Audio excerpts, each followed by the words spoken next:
السلام عليكم ورحمة الله وبركاته.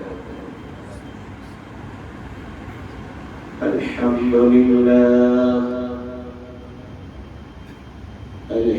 لله نحمده ونستعينه ونستغفره ونؤمن به ونتوكل عليه ونعوذ بالله من شرور أنفسنا ومن سيئات أعمالنا. من يهده الله فلا مضل له ومن يضلل فلا هادي له. ونشهد أن لا إله إلا الله وحده لا شريك له. ونشهد أن سيدنا وسندنا ونبينا وحبيبنا وطبيبنا ومولانا ومؤيدنا محمدا أرسله بالحق بشيرا ونذيرا وداعيا إلى الله بإذنه وسراجا منيرا. فأعوذ بالله من الشيطان الرجيم. بسم الله الرحمن الرحيم. إن الدين عند الله الإسلام. وقال تبارك وتعالى في مقام آخر ليسماكم المسلمين. وقال النبي صلى الله تعالى عليه وسلم وإن قتلت أو حرمت أو كما قال عليه الصلاة والتسليم. صدق الله العظيم وصدق رسوله النبي الكريم. نحن على ذلك من الشاهدين والشاكرين والحمد لله رب العالمين. ایک بار عقیدت اور محبت کے ساتھ حضور پاک پڑھیں. اللهم صل على محمد وعلى آل محمد كما صليت على إبراهيم وعلى آل إبراهيم إنك حميد مجيد. اللهم بارك على محمد وعلى آل محمد كما باركت على إبراهيم وعلى آل إبراهيم إنك حميد مجيد. ایک دیکھے ہوئے کا کہا مان لیا ہے. ایک دیکھے ہوئے کا کہا مان لیا ہے. بن دیکھے تجھے خدا مان لیا ہے. بن دیکھے تجھے خدا مان لیا ہے. اللہ رب العزت کا بے انتہا کرم اور احسان ہوا کہ اللہ تبارک و تعالی نے آج ہم سب کو ایمان اور یقین کے ساتھ، صحت و عافیت کے ساتھ، امن اور سلامتی اور شانتی کے ساتھ نماز جمعہ میں جمع ہونے کی توفیق عطا فرمائی. اللہ تبارک و تعالی سے دعا فرمائے کہ اللہ تبارک و تعالی ہم سب کے جمع ہونے، کہنے اور سننے کو بے حد قبول فرمائے اور ہمیں اس دور فتن میں اپنے ایمان اور اعمال اور اپنی جان و مال کی سلامتی کے ساتھ ہمیں اس پیارے ملک بھارت میں عزت و شرافت کے ساتھ تمام انسانوں کو جینے کی توفیق عطا فرمائے، آمین یا رب العالمین۔ عزیزان گرامی، اس وقت پورے ہندوستان میں ایک عجیب و غریب مسئلہ چھڑا ہوا ہے،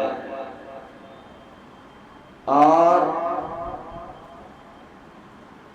پیار کی مندر تحفظ فراہم کرنے والی جو پارلیمنٹ ہے وہاں پر ایک بے مقصد بحث چھیڑ کر کے یہ تاثر دینے کی کوشش کی جا رہی ہے کہ مسلمان اس ملک کے وفادار نہیں بلکہ اس ملک کے غدار ہیں،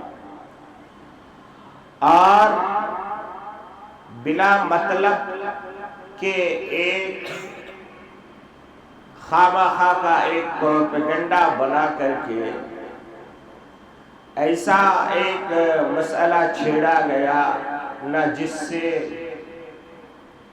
کسی ہندو بھائی کو فائدہ ہے، نہ مسلمان کو ہے، نہ کرسچن کو ہے، نہ عیسائی کو ہے، نہ سکھ کو ہے، نہ دلت کو ہے، کسی انسان کو اس سے کوئی فائدہ نہیں۔ انسان تو انسان، کسی جانور کو بھی اس سے کوئی فائدہ نہیں، مگر آپ کو معلوم ہونا چاہیے کہ وہ پارلیمنٹ جہاں پر ہمارے ایم پی لوگ بیٹھ کر کے عیاشی کرتے ہیں، اس کے 1 منٹ کا خرچہ 2.5 لاکھ روپے کا ہے۔ 1 منٹ میں 2.5 لاکھ خرچ ہوتا ہے، اور 10 گھنٹہ اس بے مطلب بحث میں برباد کیا گیا، صرف اور صرف اس کا ایک ہی مقصد تھا کہ ایک کمیونٹی کو ٹارگیٹ کیا جائے اور ان کی زبان سے یہ کہلوایا جائے کہ ہم نہیں مانتے اس کو۔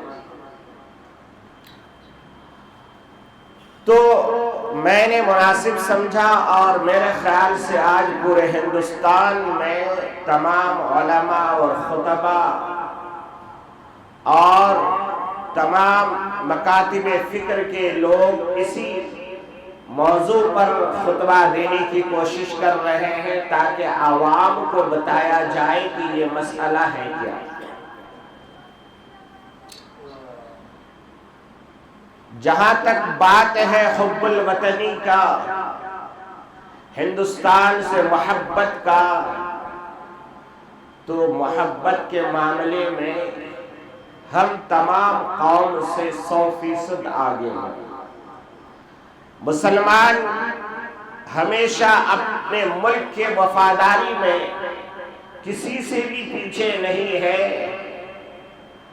اور لوگوں نے اگر پسینہ بہایا ہے تو مسلمان اپنے جسم کے ٹکڑے کرایا ہے، مسلمانوں نے اپنے خون سے سینچا ہے، مسلمانوں نے اپنے بچوں کو قربان کیا ہے۔ آپ کو معلوم ہوگا کہ جب اس ملک میں انگریز حکمران تھے تو یہاں کے راجا اور مہاراجاؤں نے انگریزوں کے ساتھ سازگار کر کے اپنی اپنی چودراہٹ باقی رکھی، اپنا راج اور اپنے راج محلوں کو باقی رکھا، جس کی کئی مثالیں میں آپ کو دے سکتا ہوں۔ مگر جہاں مسلمان حکمرانوں کی بات آئی تو مسلمانوں نے وہ راستہ چنا کہ نہ ہمیں تاج چاہیے، نہ ہمیں تخت چاہیے، ہمیں ہندوستان کی آزادی چاہیے۔ اس ہندوستان کی آزادی کے لیے مسلمانوں نے اپنے بچوں کو قربان کیا، اپنے گھروں کو چھوڑا، اپنی گدیوں کو چھوڑا، اپنے محلوں کو قربان کر کے یہ کہا کہ ہمیں کسی صورت بھی قبول نہیں ہے کہ اس ملک پر کبھی بھی تمہارا ناپاک سایہ رہے۔ نتیجہ یہ ہوا کہ آپ جانتے ہیں کہ بہادر شاہ ظفر رحمت اللہ علیہ جو ہندوستان کا آخری متفقہ بادشاہ تھا، جس کے وزیر اکثر ہندو لوگ تھے، ان کو جلا وطن کی زندگی دی گئی اور رنگون کے سرزمین پہ انہیں دفن کر دیا گیا، ہندوستان تک کے آنے نہیں دیا گیا۔ میرے عزیز دوستوں اور بزرگوں، مسلمان کیونکہ اپنے تاریخ سے واقف نہیں ہے، اس لیے مسلمان جب کوئی بھی وہ لوگ کوئی شوشہ نکالتا ہے تو مسلمان گرم جوشی کے ساتھ اس کا مقابلہ کرتا ہے، نہیں، بلکہ ہمیں یہاں اپنے ذہن کو استعمال کرنا چاہیے کہ سامنے والا کیا چاہ رہا ہے۔ اگر سامنے والا ہمارے نام کو بیچ کر کے اپنی شہرت حاصل کرنا چاہ رہا ہے تو ایسے وقت میں ہمیں خاموش رہنا چاہیے، ہمیں ریئیکٹ نہیں کرنی چاہیے۔ رہا مسئلہ کہ ہم کس کو مانتے ہیں اور کس کو نہیں مانتے ہیں، تو مسلمان جب پیدا ہوتا ہے تو اس کے سب سے پہلا کام مسلمان کے بچے کے کان پہ یہ کہا جاتا ہے اللہ اکبر اللہ اکبر، اللہ ہی سب سے بڑا ہے، اللہ ہی سب سے بڑا ہے، بھی نہیں ہے یہاں پر، یا ہی ہے، اللہ کے علاوہ ہم کسی کو نہیں مانتے۔ ہاں یہ الگ بات ہے کہ ہمارا وہی قرآن یہ کہتا ہے کہ تم کسی اور کے بھگوان کو، کسی اور کے خدا کو برا بھلا مت کہو، اس لیے کہ وہ ان کی عبادت کرتے ہیں، ان کا پوجا پاٹ کرتے ہیں۔ ہم سب کے احترام کرتے ہیں مگر مانتے صرف اللہ کو ہے۔ میں آپ کو ذرا سنجیدگی سے ایک مسئلہ یہ سمجھانا چاہتا ہوں کہ جو گیت ہے ہمارا ہندوستان کا، اس کو مسلمان گانا چاہیے یا نہیں گانا چاہیے؟ میں آپ سے پوچھتا ہوں کہ ایک نام ہوتا ہے سماج کا نام، مثال کے طور پہ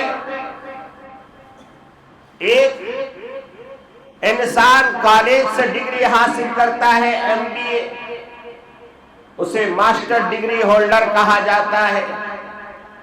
کوئی انجینئرنگ تو اسے انجینئر کہا جاتا ہے، کوئی میڈیکل سائنس میں جا کر کے MBBS کی ڈگری لیتا ہے، اسے ڈاکٹر صاحب کہتے ہیں، ایک کو انجینئر صاحب کہتے ہیں، کوئی کالج کا پروفیسر بن گیا اس کو پروفیسر صاحب کہتے ہیں، کوئی کورٹ کی ڈگری حاصل کی اسے لائر صاحب کہتے ہیں۔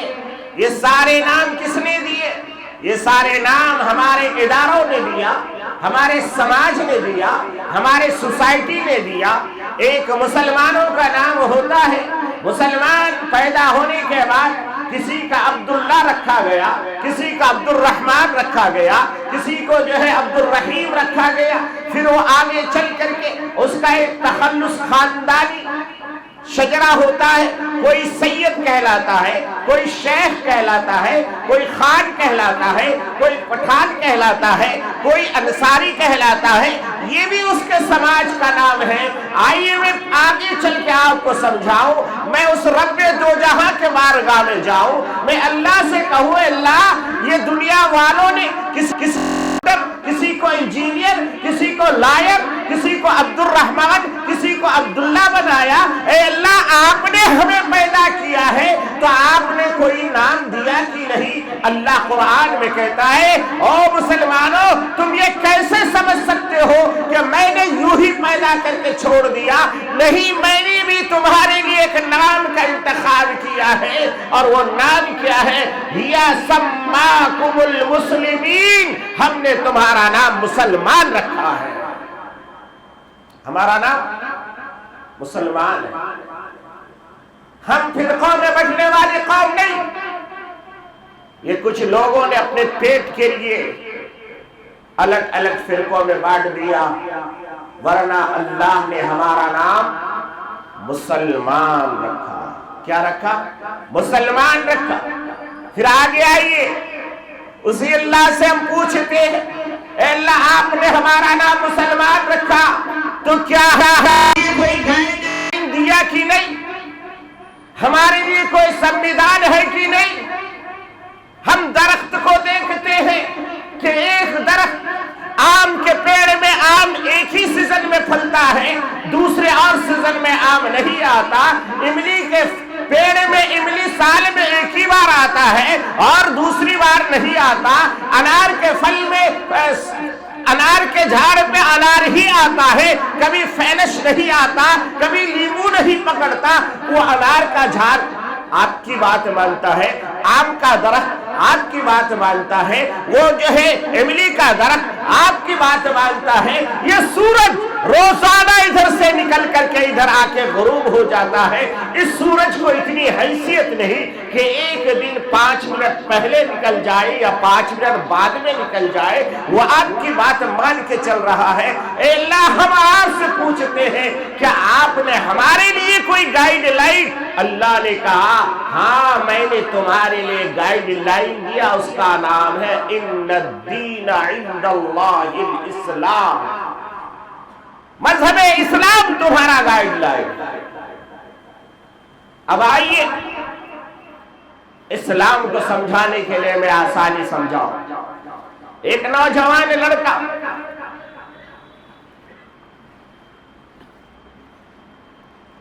عمر کے 18، 20، 22 سال کی عمر تک روڈوں میں گھومتا پھرتا ہے، سگریٹ پیتا ہے، گٹکا کھاتا ہے، کوئی ٹائم ٹیبل نہیں، مگر اس کے دل میں داعیہ پیدا ہوا کہ نہیں، مجھے فوج میں جانا چاہیے، مجھے پولیس کی وردی پہننا چاہیے، میں خاکی لباس پہننا چاہتا ہوں۔ وہ پولیس ڈپارٹمنٹ کے پاس گیا، اس سے کہا کہ میں پولیس میں بھرتی لینا چاہتا ہوں۔ وہ کہنے لگا تمہارا سینہ اتنا ہونا چاہیے، تمہارا ہائٹ اتنا ہونا چاہیے، تمہارا وزن اتنا ہونا چاہیے، تمہارے جسم کے اندر کوئی بیماری نہیں ہونی چاہیے۔ کہتا ہے کہ نہیں؟ صحیح ہے یہ بات ہے، بالکل صحیح۔ جب ساری چیزیں دیکھا گیا، اس کے بعد کہا کہ ڈیلی تم رات میں دیر سے سوتے تھے، صبح دیر سے اٹھتے تھے، کبھی تم فجر کے وقت اٹھے نہیں، مگر پولیس میں آنا ہے تو سب سے پہلے تمہیں فجر سے پہلے اٹھ کر کے پریکٹس کرنی ہوگی، دوڑنا ہوگا، تمہیں مقابلہ کرنا ہوگا۔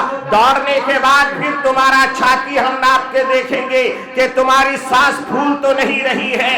اگر تم سارے ٹیسٹ پاس کر دیے تب ہم تمہیں یہ وردی دیں گے۔ اب یہ نوجوان سارے ٹیسٹ پاس کر لیتا ہے، اب اسے وردی دیا گیا۔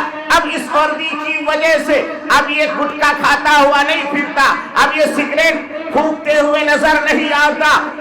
کیوں؟ کہا کہ ہم نے وردی پہن لیا ہے، اب وردی کی حفاظت کرنا بھی ہماری ذمہ داری ہے، اور اس مادر وطن کی زمین کے ایک ایک انچ کی حفاظت کرنا بھی ہماری ذمہ داری ہے۔ ایک فوجی کہتا ہے ہماری جان چلی جائے مگر ہم ہندوستان کی ایک انچ زمین کسی کو نہیں دیں گے۔ اسی کا مثال وہ تھا، بریگیڈیئر عثمان کو دیکھ لیجئے، انہوں نے کیا کیا۔ جاؤ صادق پور کی زمین جاؤ، کبھی جا کے وہاں کے عبدالحمید سے پوچھو آپ نے اپنے جسم کے چیتھڑے کیوں اڑائے تھے۔ اس عبدالحمید سے آپ نہیں کہو گے کہ بندے ماترم کیوں نہیں گایا تم نے؟ ارے وہ پاکستان کا ٹینک دندناتا ہوا ہندوستان کی زمین سے گزر رہا تھا، تمہارے لوگ بھاگ رہے تھے، مگر وہ مسلمان کا بچہ تھا جس نے کہا کہ میں اپنے جسم کے ٹکڑے تو کرا دوں گا مگر اپنی سرزمین پہ دشمن کا ٹینک آنا گوارا نہیں کروں گا۔ وہ عبدالحمید صادق پوری جو ہے نکلا اور نکلنے کے بعد اپنے جسم پہ جو ہے بارود باندھ کر کے اس دشمنوں کے ٹینک کے دہانے میں گھس کر کے اس ملک کی حفاظت کی ہے۔ آج ان کے بچوں سے تم کہتے ہو کہ تم بندے ماترم نہیں کہو گے تو ہندوستان میں رہنے نہیں دیں گے، تمہیں یہ اجازت کس نے دی؟ ارے تمہارے باپ داداؤں میں سے کسی ایک نے بھی ایسی قربانی دی تو لا کے پیش کر کے دکھاؤ۔ تو میں آپ کو سمجھانا چاہ رہا ہوں، جب وردی پہن لیا تو سارے قانون نافذ ہو گئے، اب وہ عباشلکوں کے ساتھ گھوم نہیں سکتا، روڈ پہ کھڑے ہو کر کے سگریٹ نوشی نہیں کر سکتا، گٹکا کھاتا ہوا نہیں پھر سکتا۔ پوچھا کیوں؟ کہا میں نے فوجی کا وردی ڈال لیا ہے۔ مسلمانوں تم نے اسلام کا وردی پہن لیا ہے، تمہاری بھی ذمہ داری ہے۔ جب اسلام کا وردی کوئی پہن لیتا ہے تو سب سے پہلی اس کے اوپر عائد ہوتی ہے کیا ہے؟ سب سے پہلا اسے یہی کہا جائے گا اشہد ان لا الہ الا اللہ واشہد ان محمدًا عبدہ ورسولہ، میں گواہی دیتا ہوں لا الہ الا اللہ، لا الہ الا اللہ۔ اس کو اپنے دل میں اتارو، اس کو اپنے دل میں اتارو۔ کیوں؟ جب وردی پہننے کی باری آئی تو سب سے پہلے اسلام نے کہا وردی تو پہن رہے ہو مگر یاد رکھنا یہ زمین، یہ آسمان، یہ سورج، یہ چاند، یہ درخت، یہ پتھر، یہ حجر، یہ سمندر، یہ بحر، یہ بر، یہ چڑیا، یہ ہوا، یہ پھول، یہ خوشبو، یہ مہک، یہ چاندنی، یہ ہوائیں، یہ فضائیں، سب کچھ جو ہے تمہارے پاؤں کے نیچے رون دی جائے گی، تم کسی کے سامنے نہیں جھکو گے۔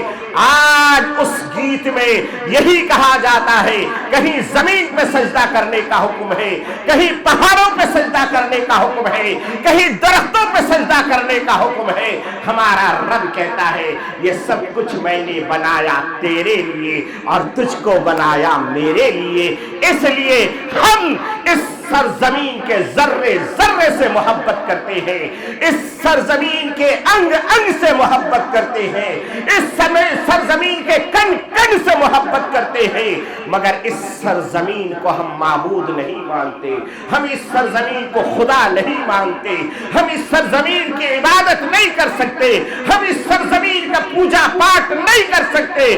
ہاں ہمیں جب پانی نہیں ملتا ہے اسی سرزمین کا مٹی اٹھا کر کے ہم اپنے چہرے پہ ملتے ہیں، اپنے پیشانی پہ ملتے ہیں، اپنے ہاتھ پہ ملتے ہیں، اسی کو چومتے ہیں، سجدہ کر دیتے ہیں، مگر ہم خدا کو سجدہ کرتے ہیں، کسی زمین کو سجدہ نہیں کرتے۔ یاد رکھنا، اس لیے مسلمانوں تمہیں میں یہ دعوت فکر دینا چاہتا ہوں کہ جب ہم نے اسلام کا چولا اوڑھ لیا ہے، جب ہم نے اسلام کا وردی اوڑھ لیا ہے، تو سب سے پہلی بنیادی جو ہے بات ہمارے پاس آتی ہے لا الہ، کوئی نہیں، سب سے پہلے نفی، کوئی نہیں الا اللہ، صرف ایک اللہ، صرف ایک اللہ ہے۔